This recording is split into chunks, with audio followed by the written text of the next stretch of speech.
Hello, welcome to The Update. I'm Maham Kashani. A Sydney man has been charged with reckless foreign interference. Federal police will allege the 55-year-old was paid to gather information about Australian defence, economic and national security arrangements by two foreign spies. AFP Assistant Commissioner Chrissy Barrett says the intelligence officers were calling themselves Ken and Evelyn.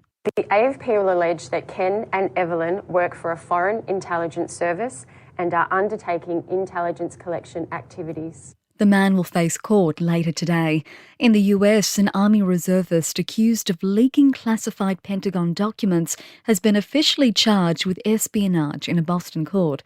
The 21-year-old faces up to 15 years in prison. US Attorney General Merrick Garland says the leak was a deliberate criminal act. This is not just about taking home documents. That is, of course, itself illegal.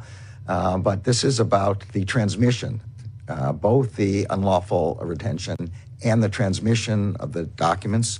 Police have charged a 21-year-old man with murder after a paramedic was fatally stabbed in Sydney's southwest. The 29-year-old stopped for a break towards the end of his overnight shift when he was attacked by the younger man. The accused is expected in court later today. Good news for communities in Western Australia's north, with Cyclone Ilsa downgraded to a tropical low. All cyclone warnings have been cancelled and residents in the Kimberley and Pilbara have been told it's safe to return home. But the Weather Bureau warns Ilsa will continue to produce damaging winds as it moves towards the Northern Territory today. And Australian athletes will be banned from staying in the Olympic Village after completing events at the Paris Games. The rule began as a COVID protocol, but News Corp reports the Australian Olympic Committee has made it policy for 2024. The AOC says it'll benefit the health and performance of those yet to compete by reducing distractions.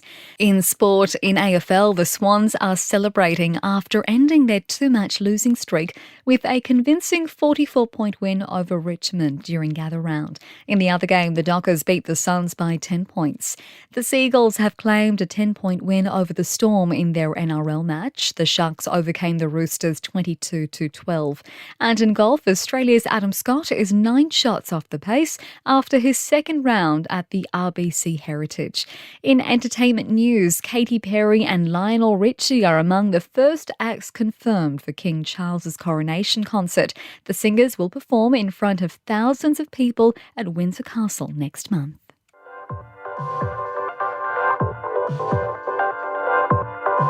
And that's the latest from the Nova podcast news team, but we'll see you tomorrow morning for another episode of The Update.